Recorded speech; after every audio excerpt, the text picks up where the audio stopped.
Hi, this is Amjad Atallah. I'm here with Steve Coll, the head of the New America Foundation, and I'm the head of the Middle East Task Force at the New America Foundation. We're with Mustafa el-Gindy, the Honorable Mustafa el-Gindy, a former member of the Egyptian Parliament and a representative of the opposition coalition that is that has been currently formed today in Egypt, demanding the change in regime in the Egyptian government.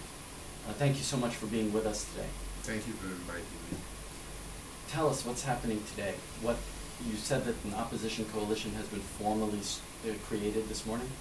Actually, they got a meeting today. They were created 3 weeks ago when we created the parallel parliament. Then they were united at that time. But today they got a very important meeting all together, and they refused what Mubarak and his regime offered, which was we restart the election of the parliament in some region in Egypt. They said no. Mubarak leaves, the regime leaves, we negotiate with the army directly, because the army got the power. We want a government immediately, of a union government immediately. We want to make a new constitution. We want to make new elections. We want, of course, Mubarak out before all that. And we will make new election, and we want Egypt to become, like Turkey, a parliamentary democratic republic. Who are the members of the coalition? The member of the coalition, you have all the parties, you have all the movements, you have Kifaya, you have 6th of April, you have Muslim Brotherhood, you have Wafd, you have Tagama, you have the Nasris, all the opposition. Like I said at that time in Egypt, the opposition and the parties are like the fingers, but we are facing what do you call a fist. Then we need to become a fist, to face a fist. Then we got really united. And today we are talking about one thing. The regime has to go, we need democracy, and we need to take the path of democracy, while we want a very strong army. We want to respect all our treaty, worldwide treaty that Egypt did. Egypt is a big country. Egypt will continue. Egypt is not Iran. Egypt will never be Iran.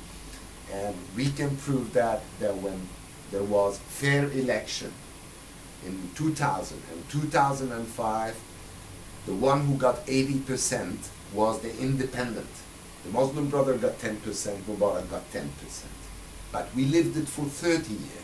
Mubarak running everywhere in the world, here in the States, in Europe, everywhere saying one thing.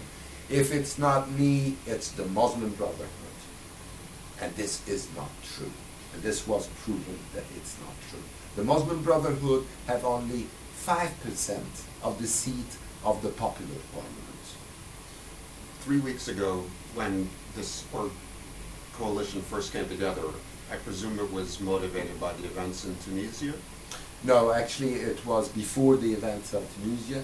We had a huge event which was the event of the election, the parliamentary election, where Mubarak got 95% of the vote, and all the opposition had withdrawn and boycotted the election. That's when we got together. And after that, of course, the Tunisia event did not unite us, but unite the street. The Tunisia event showed to the street who has the power. And then the Egyptians felt so small, because they were supposed to be the big country of the region who gives the model. Anyway, they moved fast. Now Egypt is giving a model. This model will be applied all over the third world, like when we had the revolution of Nasser in 1952. How many revolutions came after that? Then we need to work all together. The world, Egypt, the region, the population, to have a democratic Egypt, with a president, not a pharaoh, not a dictator, with a prime minister chosen by the people, with a strong army, with democracy. We want what you are living in these countries. Why do you want it for yourself and you don't want it for your allies? When you have a weak ally, you are weak. You need a strong ally. You need a strong Egypt. And Egypt was not strong lately, because the power of Egypt is the love of the people in the street, in the whole Arab world, in Africa. The power of Egypt is the history of Egypt. The power of Egypt is Egypt. Then we need strong Egypt to have a strong West or a strong world. We need a strong Egypt. Then let us all work together. And I'm here in the name of the opposition. And I'm telling you, I said it in Europe, and I'm saying it now. Don't worry. Don't push for another dictator, because he's not going to come and you're going to lose the street. Don't you lose the street. The United States became the United States because the street in the world loved the United States. Fugitive land, the land of opportunities, the land of the weak people who runs away from something, like Egypt.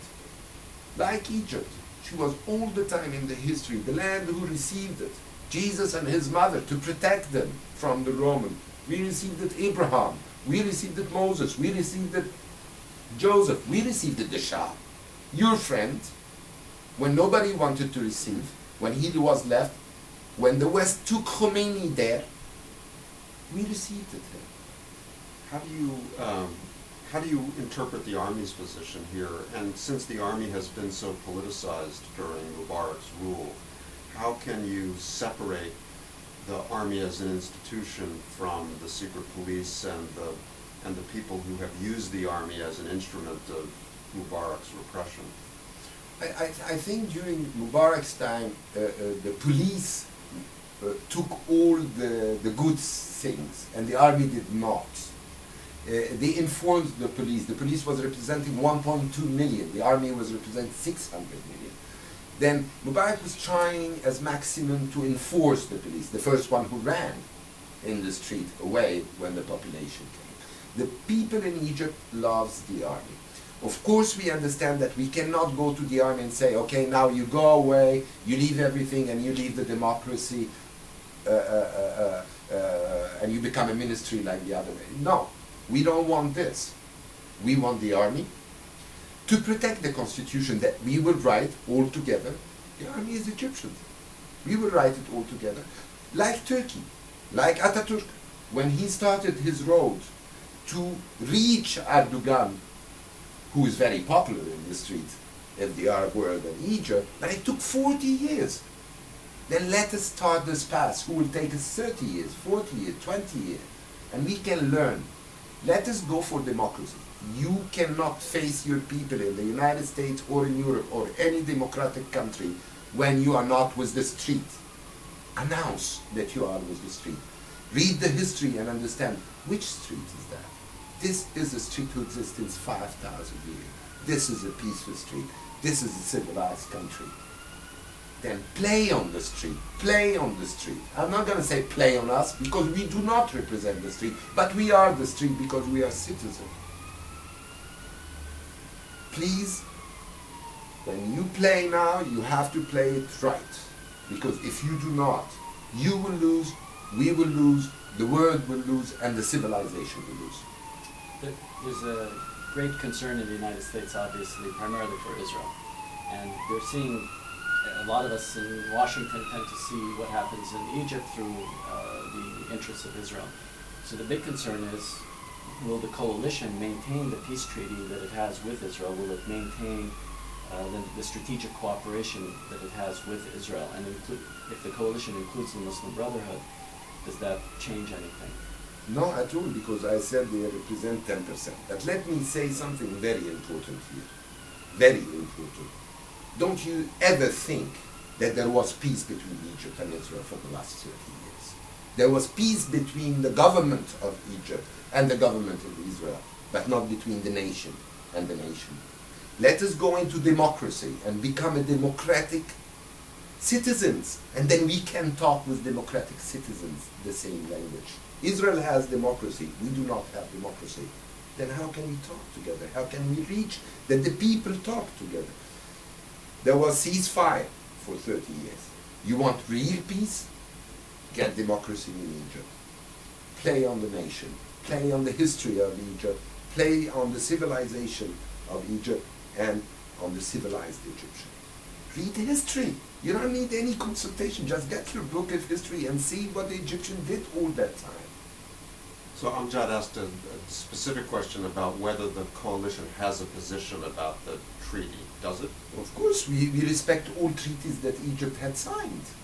We respect all treaties that Egypt had signed. And any treaty, to change any treaty after that, it has to go into the constitution and into the parliament to be voted. Let's look around. How many person in Egypt want war? 10%? 20%? 30%? 40%? 45%? Not 100%, not 55%. But we cannot see our brother in Palestine killed every day in front of our eye and turn our head. No, this will not happen, because in democracy these things do not happen, because in democracy values and ethics are very important. Then maybe this will bring peace between the two nations if Egypt stop sometime Israel of doing mistakes, but not agreeing all the way about what Israel is doing or the United States is doing. You know, sometimes if I agree, you're my best friend, and I agree on everything, that means I'm harming you. But if I stop you and I say, don't do that, you're my friend, I don't want to lose you, that means I love you.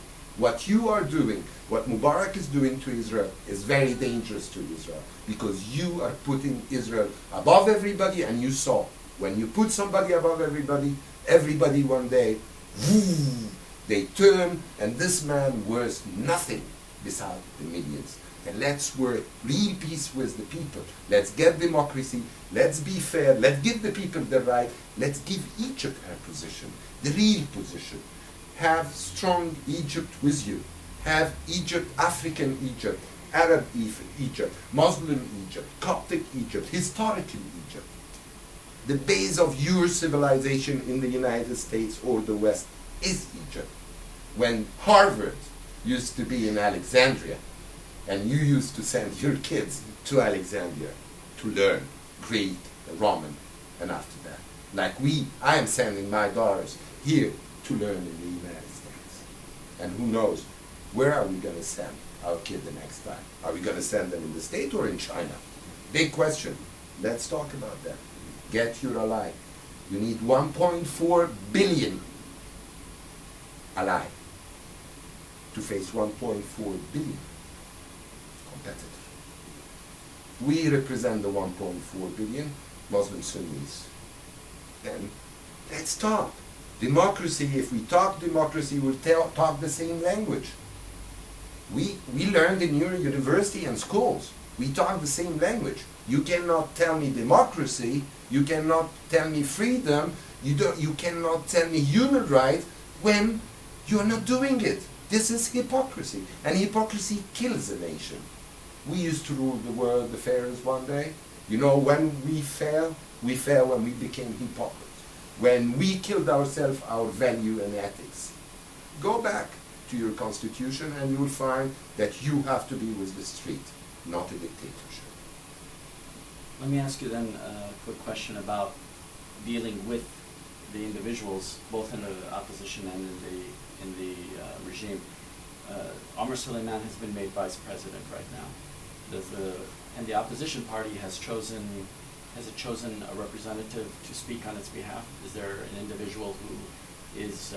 No, actually, in a certain moment, it came out on the news that all the opposition had chosen Baradei to talk in the name. And after that, they said, no, we will have a team out of the popular parliament, of the Union of the Popular Parliament, where everybody exists, and this team will go to negotiate. We don't send one man, we will send a team. Do you know, remember who those teams? It's going to be chosen when the army decide to meet us. Because we are meeting with the real power today in Egypt, and the real power today in Egypt is the army. If Suleiman is going to talk in the name of the army, okay. If he's going to talk in the name of Mubarak, nobody will listen to him, and nobody will talk to him. Great. Thank you very much. Thank you. You're welcome.